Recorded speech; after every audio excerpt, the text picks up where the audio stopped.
Hey wrestling fans, F and True Wrestling here, Brian Crazy, JC Styles. It has been a long time. We are glad to be back for you, the F and True followers, and all of the new fans of F and True Wrestling. Quick note for all of our fans out there, all 650 subscribers, we thank you, and we hope that number just continues to build. Like I said, we are back. We're not going to go into too nitty-gritty explanations. You guys want wrestling, and that's what we're here to bring you. So, Extreme Rules, May 1st, 2011, this Sunday. Let's see, the build-up for this pay-per-view has actually been somewhat decent. I'm not gonna lie. I want to say for the last couple of weeks, Raw has been so-so. I mean, the Raw we went to was epic.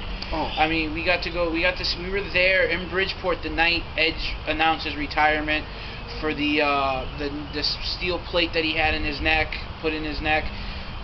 I've said this in past videos. Brian said it in past videos. We want to thank Edge because I've been a loyal Edge fan, whether he was a heel, whether he was a face, whether he was a tweener. Even like when he was with the Brood and doing that whole thing. I mean, Edge and Christian was one of the most popular tag teams of the 90s, and they've cemented themselves in tag team division, and I kind of wish that we would have gotten them to see them come back with the 5-second benefit flash photography and all that good Edge and Christian stuff. Oh, it would have been phenomenal. I was really looking forward to seeing that reunion on SmackDown, and now we know why that reunion on SmackDown did not take place. Obviously, probably a few weeks going into WrestleMania, they knew the situation that Edge was around. That's why they went on first. That's why the match was truncated. Everybody watched WrestleMania and kind of wondered why the World's Heavyweight title match went on first. Why was it so short? Why didn't Del Rio get that push? It's not that Del Rio didn't get the push. He was honored. Del Rio got to fight in the World's Heavyweight title match at WrestleMania. How many people can say they did that? And going about Edge, like Joseph mentioned, he did have a spinal fusion, and above and below that fusion, he is having what's called stenosis. That's a narrowing of the spine. I was myself involved in an accident, and I'm experiencing much minor than what Edge has, but I do understand some of the pain he is going through. And it was also stated in an interview on wrestling websites that this was something similar to what actually sped up the career of Stone Cold and why he was forced to retire, along with so many others who have suffered neck injuries over the years. And it sucks because everyone calls wrestling fake, but they don't really realize that the shit that excuse my language, the shit that they put their bodies through, the traveling, the extensive hours they put on camera, off camera, house shows, the Get-Wish Foundations, Make-A-Wish Foundations, visiting the troops. No one really understands it. Yeah, it's all entertainment, but what they do in the ring, like they say in the promos, is real. I mean, if you want to get as real as can be, Chris Benoit, in one name, Chris Benoit. Look at the stuff that's happened to him over the years that caused him to snap and go crazy and kill his family. Regardless of what you say, the guy took massive amounts of head beatings in the ring, and that goes to show you that wrestling is more real than people want to believe. Well, that's very true. Chris Benoit was a severely concussed athlete. That means he suffered multiple concussions throughout his career. Christopher Nowinski, I don't know if a lot of you guys remember him. He was the first Harvard graduate to wrestle. He wrestled professionally in the WWE, I should say. He now works with concussed athletes. There's a brain trauma center that he's working with, and I believe that's stationed at Harvard. It might possibly be, and that's why he does what he does, guys. I mean, thank God that Edge was able to get out before he was any worse. Damage. Exactly. I mean, another name that you could throw out there is Darren Drozdov. Darren Drozdov dropped on his head at a show, power bomb delivered by D'Lo Brown, paralyzed from the waist down for life. And I mean, it goes to show you that wrestling is really real, and people do get injured. And regardless to what people have commented on my AJ Styles injured video. Well, the thing about it is, I will touch on AJ real fast. If you did look at the setup, there was some mats and some tables and a ladder setup. AJ did take a hard bump. Whether he was injured for 3 weeks or whether he was injured for a couple days, I'm sure he felt that fall. I want someone out there that's questioning this right now to go climb 20 feet on top of their house, put 2 tables and a couple thin mats, and jump off and let me know how you turn out. I'll be looking for that comment. yes, wrestling is staged. A lot of it's choreographed. We're not going to deny that. That's part of the the industry. There's a certain thing that makes every sport kind of pull off. Wrestling needs a little more than some of the other ones, but that's not the discussion that's at hand here. The thing that's at hand, that is a steel framed ring, plywood with a thin mat and a canvas. Exactly. These injuries are real, they are legitimate, and that's enough touching on that. Extreme Rules, where maybe we'll see some good injuries. I'm kind of hoping that they do away with this whole Extreme Rules, a lot of their gimmick match pay-per-views as of late, because you can't really push an Extreme Rules pay-per-view when you're producing a PG product. I mean, they went and they fined both Triple H and The Undertaker for Triple H using a steel chair and hitting him in the head at WrestleMania. I mean, come on. That is true. I did produce a video on that if you guys haven't seen it. WWE has banned headshots, chair shots to the head. Part of the concussion, they're trying to look out for the athlete. That's basically what it is. I do kind of agree with them, that I disagree with them at the same rate. There's a video, we touched on it. Where was this when Mick Foley was getting beaten in the head severely in '99 of Royal Rumble? Well, a lot's changed since then. They're trying to push a different style product. They're trying to pull in a different demographic. I do respect them for them trying to bring wrestling more to the mainstream. But then, I'm one of the guys that's going to say I miss the way it was. But that's, a whole topic we could discuss for the next hour. The pros and cons of wrestling back in the day to wrestling today. And let's talk about the match that most likely will probably start off the pay-per-view. Jerry the King Lawler and Jim Ross versus Michael Cole and Jack Swagger tag team match. Extreme Rules tag team match. So this match is basically pretty much, I can go ahead and probably say what's going to happen. Michael Cole's not going to get in the ring. Jack Swagger's going to beat the holy hell out of Jerry the King Lawler. And then, basically, Jim Ross is probably going to be like a helpless, little person, because he doesn't have no wrestling ability whatsoever. That's when they're going to freaking jump on and beat on Jim Ross. And that's what's going to happen. That's pretty much I could see Lawler and Swagger. Well, the problem is the match they had at WrestleMania, Dean Malenko helped lay out a lot of that contest, and Malenko got a reaming backstage for it because it looked like Cole took too long on the offensive, which he did. It was complete bullshit. Jerry Lawler should have put his foot up his ass. Excuse me. A lot of pollen in the air, guys, out here. It is springtime here in Connecticut. I could possibly see it like this. I could see Lawler and Swagger going back and forth. I could see Lawler somehow getting the upper hand on Swagger, and then Lawler and Ross going after Cole, and then really seeing Cole finally get his ass whooped like the fan has wanted to see since he started this. But I just have a feeling just because they're so high on Michael Cole right now, I just have a feeling it's going to go the other route. I've heard a lot of things about Michael Cole. I've heard that it's really gone to his head. He's insistent on wanting to be the GM now. He really believes he is the voice of the WWE, and he's really rubbing a lot of people the wrong way from what I've heard. So let's see. Predictions? What do you think, who's going to win the match? Could go 50-50 depending on, I guess it's all on the booker backstage.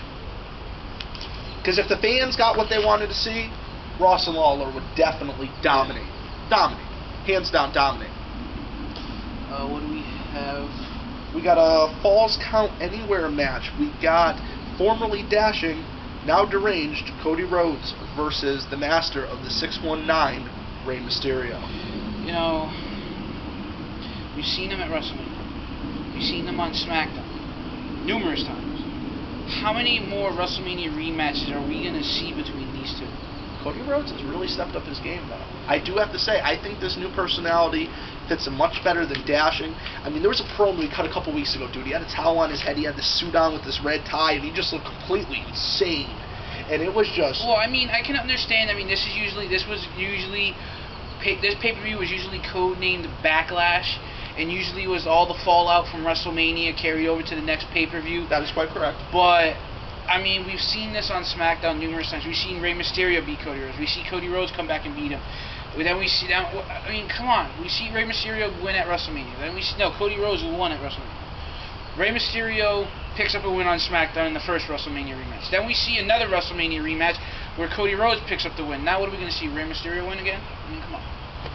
Falls count anywhere? I mean, come on. I mean, I'm really hopeful to actually be honest. I want to see Cody Rhodes pick up the win. It's not that I really dislike Mysterio, but I just really like the way that they've been building his character. Be honest, I would rather see Sin Cara on the card against somebody good. I'd like to see Sin Cara wrestle, and then that kind of brings it back to WrestleMania as well. You know, speaking of Backlash, WrestleMania and the following Raw, we did not get to see the United States Championship match, and no Intercontinental title match at WrestleMania, no Tag Team Championship match, which congratulations to Kane and the Big Show, who are the new WWE Tag. You know, I found out something interesting.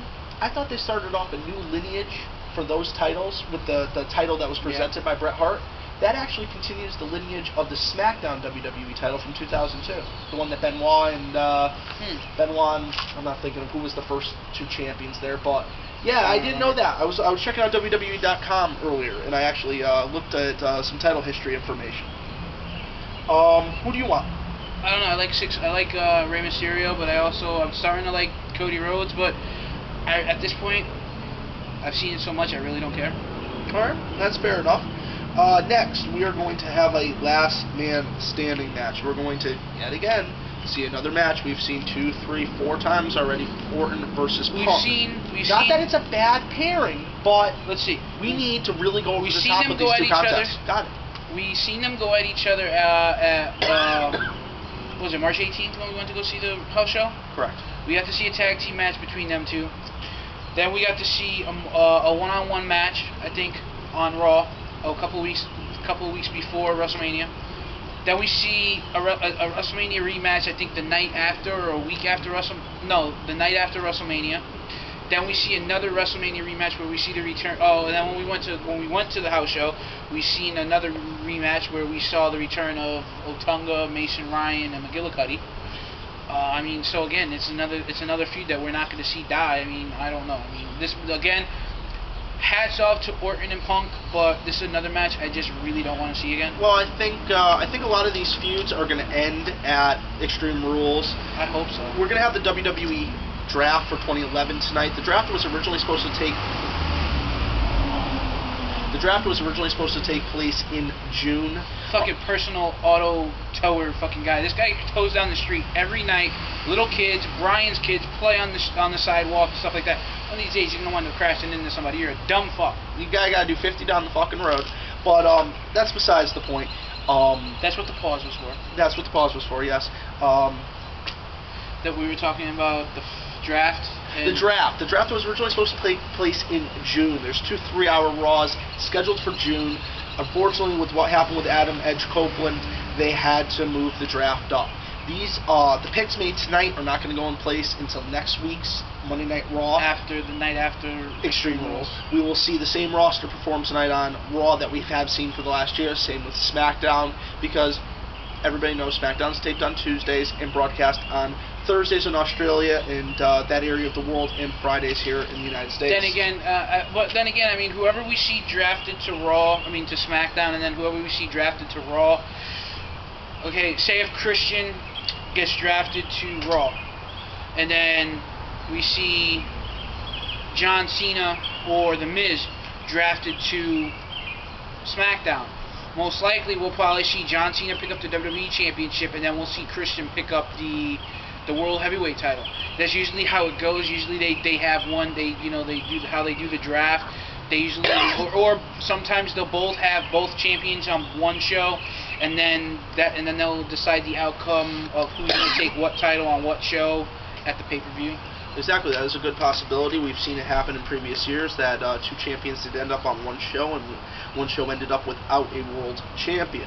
I'm hoping that it is a little more clear-cut this year, to be honest. I think SmackDown definitely needs build, and I think by taking Del Rio and Christian off of SmackDown, you're going to kind of alienate some of the loyal fan base that's become used to seeing that these phenomenal athletes. I like Christian. I liked Edge. I like Del Rio. I like Kane. I mean, the combination was great for the last 6 months. But then again, if they take like someone like Cena, maybe Orton, and send them over to SmackDown, and they bring over Christian, and maybe bring over Rey Mysterio, I mean, you're not getting the same kind of talent, but I mean, you're getting two good talent for two good talent, so it's kind of interchanged, because then it brings something, it gives people over on SmackDown something. Very good chance. And I have to see SmackDown having a little more favor tonight in the draft. I have to see them maybe getting an extra spot due to Edge, because they are down a superstar. And they're down many superstars. If you look at the depth chart, and you look at the superstars on Raw and SmackDown, double the amount of superstars perform on the Raw brand. And funny enough, we were talking about enough. There's only been 5 announced matches. This is the 4th of them. World's Heavyweight title match, currently for the SmackDown brand. Alberto Del Rio, who was the #1 contender for the Royal Rumble going into WrestleMania, he was unsuccessful in his attempt to beat Edge, which that was more than likely booked because that was Edge's last match. He's going to be going against Christian, who became the #1 contender in a battle. That was the Battle Royal 2 weeks ago. Correct. This match, I'm a Christian, I'm a peep, so I'd have to say I want to see Christian win it. I mean, Christian looks so nice with that World Heavyweight title in his hand on Friday night. Don't discredit, Alberto Del Rio. Alberto Del Rio definitely is worthy. But the thing is, though, I said this for the WrestleMania predictions. I want to see Del Rio win the title on his own. No outside interference, no help whatsoever. I can't, it's just happened so many times where we see a world title match and we see the title change hands because of outside interference or some stupid fluke. We even see it in the WWE Championship match at WrestleMania where we see The Rock screw over Cena for the Miz to retain. Granted, I'm not hating because I like the Miz now, but it's just I want to see Del Rio win it on his own, or I want to see Christian win it. It can go either way. A nice clean wrestling match would be good. It's not really going to be clean because you're going to have the ladder. Yeah, you know where I'm going for. But it would be nice to have a one-on-one competition. But before we get into the next match, I'll be right back. I will continue with my thoughts on the World's Heavyweight title match. JC has to step off camera for a moment. Kind of my thoughts are this. Del Rio really needs to cement himself as a good one-on-one technician, which he has proven in many times. Dos Carrasco Jr. is a phenomenal athlete. He has proven himself in Mexico, and I'm tired of people saying, well, why does he deserve, what's coming to him in the WWE? It used to be there was a territorial system. You'd bounce around from territory to territory, and you'd make a name for yourself. And not necessarily the WWE was the pinnacle territory to reach. The NWA was also very high up there in respect in this time period that I'm referencing to. And it would be nice to see a nice one-on-one match. He definitely has the talent. And man, you never really notice how hard it is to take off those wristbands until you have to take them off. Right? And I would just love to see, I like Christian, I like Del Rio. I would like to see either one of them cement themselves as a good technical wrestler, one-on-one contest. Either one of them could pick up the title. I'm kind of hopeful for Del Rio. With that being said, we have the WWE Championship match. We have versus John. Yep. Which there's a lot of controversy around John Morrison. Yes, and and also R-Truth. Real quick, I just want to say this. Everybody thinks R-Truth being removed from the main event is somehow punishing him. R-Truth should be honored. He was booked to win the gauntlet match. They really didn't feel like he went over as strong as they would have hoped. Yeah. But he did cement himself as a contender. I see him getting a chance in the near future. If, which we know it's not going to happen, if John Morrison wins the championship, which I'm saying if, because we all know it's not going to happen, we could probably see John Morrison versus R-Truth at the next pay-per-view. I would like to see John Morrison pick up the win, I'm not going to lie. But these are some of the reasons that might not happen. This is some information that we've received here at F and True Wrestling. This is not, what I'm about to tell you is not the personal opinions of me or JC Styles. This is news that we have received. And that's what we try to bring you, news and then our opinions along with it. That's, the dynamic we bring here at F and True Wrestling.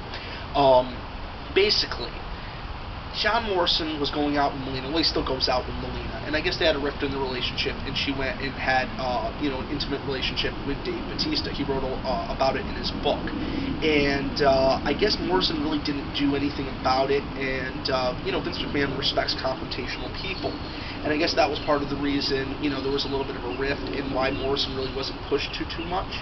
And also Vince McMahon said something about Morrison doesn't look like he could kick anybody's ass in a real fight. But I can see where Morrison's coming from. Remember the Edge-Lita situation where Matt Hardy spoke up after him and Lita broke up and Lita was dating Edge, and Matt Hardy basically got the boot. So I'm sure John Morrison didn't want to get the boot. And also, this is probably the biggest thing against John Morrison. John Morrison, right before WrestleMania, was very unreceptive to Trish Stratus's ideas going into that match. I guess from what I've heard, Melina got in his ear and basically said, she has my spot in WrestleMania, and this, that, or the other. And Trish Stratus is a diva that's proven herself for years. She has more wrestling ability than a lot of the current divas. And I actually really think that the real reason is I don't think Melina had anything to do with the Trish Stratus. I think it was more along the lines of maybe the Snooki. Other than, Lay Cool had beef with Melina, so I can understand why it couldn't have been John Morrison, Trish Stratus, and Melina. But why did he have to turn the cold shoulder to Trish Stratus and treat her like shit backstage? She came back, she's trying to, get herself back into the business, she's doing incredible things, she's helping train a whole new generation of talent now on Tough Enough. Yes. And, basically, you said it best earlier, why is John Morrison drinking the haterade? Why? I could understand the thing, Batista, that's his personal shit, and it really doesn't need to be aired. Especially on this show, and we're not going to go into it too much more. But it is what it is. Why is he going after Trish Stratus in the manner that he is? I find that unfair, and you know what? I've always been a fan of Stratus faction, and bring me some more. Regardless of what you have to say, whatever Vince wants to has Vince is a multi-billion-dollar billionaire. He runs a multi-million-dollar company, and to be honest, Vince, if he feels like talking shit, he can talk shit because he has the money to back it up. Well, it's not just that. But if you have a problem with the guy and you feel that he can't, why keep him around? To be honest, let him go to another company where he can get used to his potential. Why keep him, down in the mid card? I think that's another reason why so many other wrestlers are asking for their release, because they feel that they're being held down. Well, not every wrestler. You have to look at this. Not every wrestler is destined to be a main event player. No, but for instance, Loki. Cabal. The guy had great potential going into after winning. Cabal was a fantastic competitor, but he could have been easily United States or Intercontinental Champion. Exactly. I would always see him either in the tag team division, the U.S., or the Intercontinental division. I would never see Cabal as the WWE champion. That is not a diss towards Cabal. I do enjoy Cabal, but it takes a certain superstar to be the world champion of a company. Now in WWE, you've had a few oddballs. I'm not going to lie. Sheamus. Not even Sheamus. I was going to go more along. You had Rey Mysterio. You had Jeff Hardy as world's heavyweight champion. These are not what you would typically think of as heavyweight champions. But then again, those are guys who also have paid their dues. Not even the paid the dues part is correct, but also these were wrestlers that weren't afraid to bring it to another level, and that was the level that they needed to overcome the typical wrestler that filled that heavyweight title void. Mysterio brought so much talent, he was able to overcome a heavyweight to win that championship. Just like Eddie Guerrero. Kurt Angle and Randy Orton. Eddie Guerrero overcame Brock Lesnar to become the WWE champion because he was that proficient in Lucha Libre style. He was such a phenomenal luchador. 2004 was such a horrible year for the... 2004 was interesting, boy. Was horrible. Don't get me wrong. We saw. I like JBL. I know you're gonna say it. We saw Eddie win the title for the WWE Championship for the first time over Brock Lesnar. Outside interference, but that was to build up a feud for WrestleMania between Brock and Goldberg. But then again, to be honest with you, I would have rather have seen Eddie hold the title for another year until WrestleMania 23. WrestleMania 21, then to see JBL, and then another thing, we see Chris Benoit win the World Heavyweight title. That was good at WrestleMania 20. I enjoyed that. But the thing about the situation is that I don't understand what it is that I think anybody could be a champion if they're pushed. When you're not pushing and you're not giving any of the wrestlers something to shoot for, and you're just keeping them in the main event, main event, you're keeping them in the mid card or you're keeping them in the low card. I mean, that's a lot of, like I said, that's got to do with a lot of reasons why a lot of the wrestlers are asking for their release. It takes certain things to be in the main event and to be a star of a company. You have to have the charisma. You have to have the look.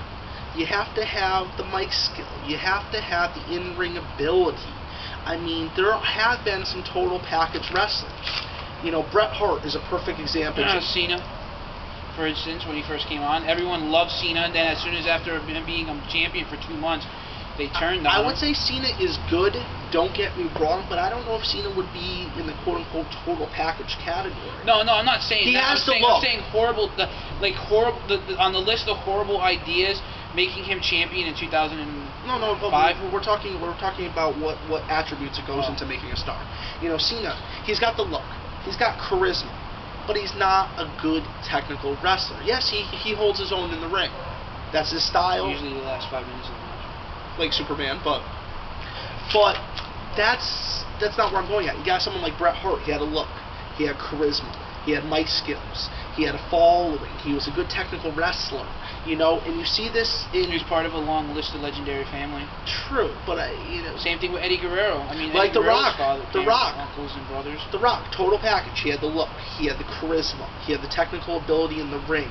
You know, everything was just there for The Rock. Then you have a guy like Mankind. Incredible wrestling ability. Guy's crazy looking as all hell. I love him to death. He's one of my favorite of all time. And they only made him champion, like, what, once? Three times within 2 months. But that was a great series of events. The I Quit, the Boiler Room Brawl, the halftime heat. But yeah, we're at 25 minutes last time I checked. We're gonna have to wrap this up soon. Predictions on the WWE Championship match: Miz versus Cena versus John Morrison. John Morrison and The Miz.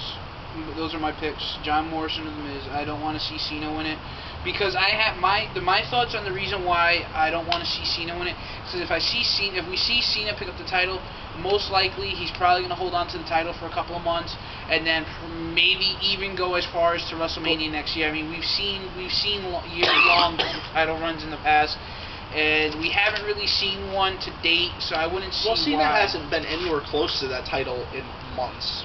It has been, almost a year since we've seen Cena with the WWE Championship. It would be nice to see him maybe contend for the world title, but hopefully WrestleMania 28, it'll be Cena versus Rock for the WWE Championship. I was talking to one of my buddies at work, and as speculated. One of my buddies from work, he leaves those really 4 to 5 paragraph, 4 or 5 comments, retroactive or torrent or something. Very well thought out responses. My buddy Rick. Thank you, Rick. Basically said, how funny would it be as WrestleMania is quote unquote April 1st? And what's April 1st? April Fool's Day. So how funny would it be? They spend a whole year hyping up Rock and Cena, and they decide, oh, well, you know what? We were just fucking with you. And you're going to bring 70,000 people to an arena to fuck with them? Do the 4-letter word riot come to mind? That would be funny. I would love to see a program with John Morrison in The Miz. I would love to see... I'm not going to lie, I would like to see a program with Cena and Miz, and maybe just see Cena hold the belt, for a month or two, and then see the championship transition back to The Miz, or transition to Miz Morrison. Any combination. I just think even letting Miz hold the title for another month might be a possibility at this point. He's really gotten over. He's a guy that you hate to watch, but you hate him so much you got to tune in to see him get his ass kicked or see what dirty thing he's going to do next. He reminds me of a Bockwinkel, man. He reminds me of a Nick Bockwinkel. I hated The Miz when he first started. I didn't like The Miz until he became U.S. champ. And then he became U.S. champ, and I kind of hated it. I kind of liked him, but I still hated him so much. And we probably just lost a couple of seconds. But yeah, let's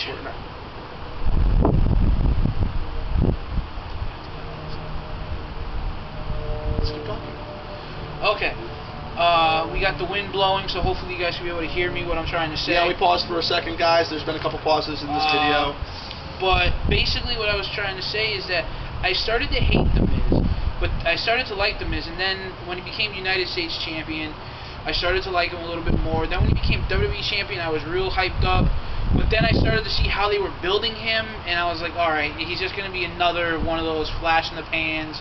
He's not going to have a very long title run. And then we're past WrestleMania, and he's still champion. We even got to see him at the house show, and he delivered like you wouldn't believe.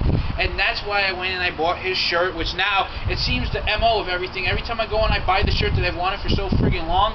Yo, I get this shirt, 2 weeks later they come out with the red one. Yeah. Okay. But, guys, pretty much all we got for today. We do got to get this wrapped up. So this is Effin' True Wrestling, and we're awesome. Yes. You're either effing true or you're effing screwed, and learn to love it because it's the best thing on YouTube today. Guys, quick plug. Check out Effin' True Entertainment for video games, news, movies, reviews, and life in general. We will be uploading all kinds of content. Tell us what you want, and we will bring it to you. So, like you said, for Effin' True Wrestling, Brian Crazy, JC Styles, and we're awesome. And have a great night. All right, Jerry the King Waller.